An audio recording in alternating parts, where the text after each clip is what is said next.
Blessings to you and your family. So, in case you didn't know, the city of Springfield in Ohio is having a difficult time with illegal migration.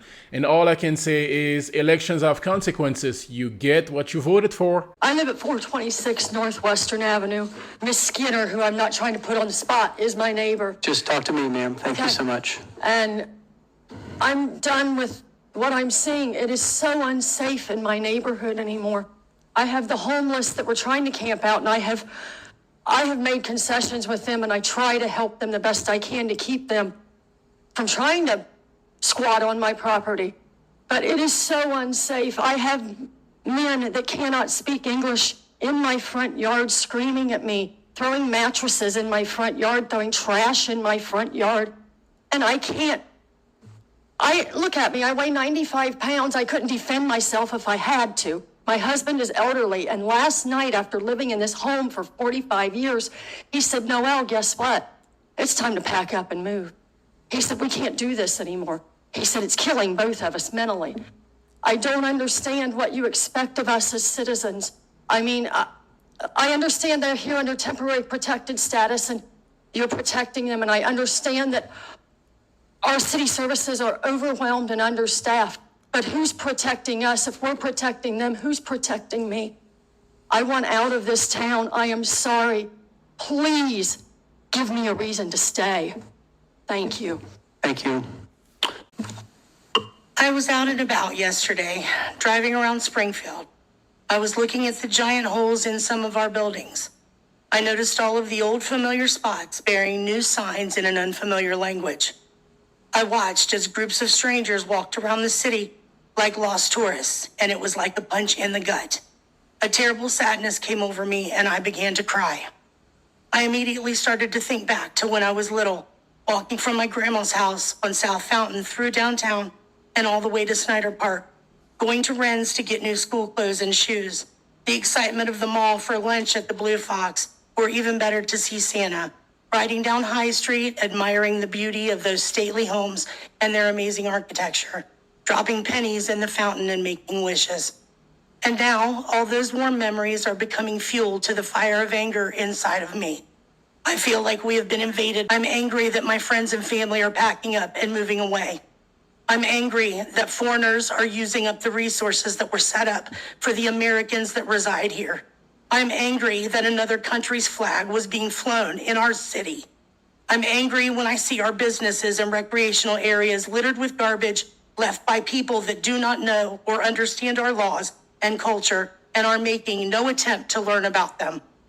And let me be clear, this is not about race. This is about people being given the privilege of coming here from another country and having no respect for our people, our land, or our life's work. People living their life here the way they did in Haiti, angry, stealing, polluting, opening containers in our grocery stores, helping themselves to what's inside and throwing the rest onto the shelves and floors, pulling off of the highway to publicly clean and gut the roadkill lying there in front of anyone that passes by, stealing animals from farmers and leaving their severed heads at the side of an old school where children play, relieving themselves in public, making some barbaric stew out of the birds that live in our park. This is insanity, and it has to stop. What will become of Springfield? Where will we be in 5 years? The thought terrifies me. Will it be some sort of dystopian wasteland with most of our original residents having moved away and those that cannot afford to move being locked inside their homes, living in fear? This thought is keeping me awake at night. I just want the old Springfield back. I know it was far from perfect, but at least it was still ours. Thank you. Kim Donnell. My statement here this evening is, I feel like that as a commission, as the chief of police and so forth, that if we could come together every 2 weeks and have some solutions, the chief of police could bring some statistics and say, this is how many cars we've towed, this is how many illegal drivers we've taken off the street. We're not allowing them to just drive off. We've had this many accidents where they've left their vehicles in the middle of the street. I've witnessed it myself. And we have some actual numbers. I've put a call in to a detective over 3 different incidences on my block just since May, still waiting on an answer. So as of tomorrow, every day, I am calling that detective, and I'm going to leave a message till I get an answer. There is no reason in a week and a Who is half. that? Please don't speak. Who spoke? You can go ahead and head on out for me. Thank you so much. Yep, thank you for your information, but you would go ahead and leave respectfully. That you cannot get a call back or get an answer for situations that are concerning to you. That just starts to make people even more upset. There should be answers. And I feel like that if we can come together and we can start solving, I don't care how small or how little they are, it may seem little, but they're not, because then they're created big. And if we can come together and we can be the city that I was proud to be born in, not one that now I want to sell my home and move. I have a business here. I don't care what color you are. I don't care what race you are. I don't care about those things. I want for when my son leaves in the middle of the night, Rob, and I've got to worry about him driving a vehicle, that my son's going to come home. Because he has business to do sometimes in the middle of the night, and he has to come home. And it's not illegal business, it's legal business. And I feel like if we can come together and we can get some answers, let's start getting some answers. Let's start getting some solutions. Small, big, whatever, let's start moving forward. And let's bring Springfield back to what it used to be. That's what we need. And if you guys can't do it, then step aside and we'll vote somebody in that can. Or we'll put a new manager in that can. I don't care who it is. A new chief of police, I don't care at this point. I just want my Springfield back. That's what I want. Thank you, Melissa. But first thing I want to say is, I'm glad I'm here. I'm glad I'm not sitting in one of your seats. We do have a problem here in Springfield. I know that sometimes I feel the same way as some of the other people in here. You know, I don't want to be in Springfield anymore. Okay, the house I have, I've been in it since 1974.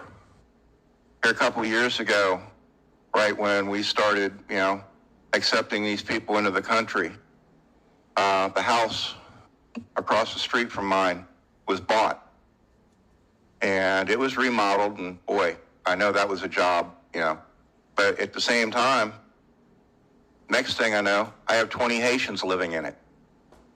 I believe that the city ended up, evicting these people, or the lady that was over them purchased land out in the county. So then they were going to the county. They're there for 30 days, but then they move on to a more permanent residence, whether it be city, county, or wherever.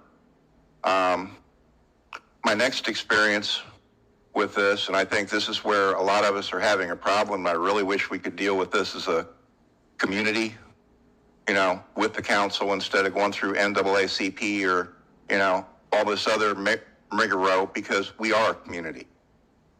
But my experience at work, okay, I work IT for a living. I'm also a videographer. I do video editing. I have these Haitians along with Somali, Mexican, Spanish, I have them all. With the Haitians, they need extra attention because, in all honesty, the best way that I found to train them, and I'm saying this from a company point of view, okay, is most of them, if we would match them up to our life, it's going to be, they have a kindergarten to second grade education. The state teaches people on their public courses at a 5th to 6th grade education level. If you can do something visually, they can see something visually, no words, no nothing else, they can learn, and they will learn. But we actually have to step down that low and slowly bring them up to our level. And that takes a while. Thank you. Thank you. What a mess, man. Like I said at the beginning, elections have consequences. You can thank Democrats for this. And obviously there were more speakers at the meeting, but what you just watched was the general idea. Stop electing liberals. Stop putting Democrats in office, bro. You let me know what you think about this in the comment section. God bless you and your family. Catch you on the next one. Trump 2024.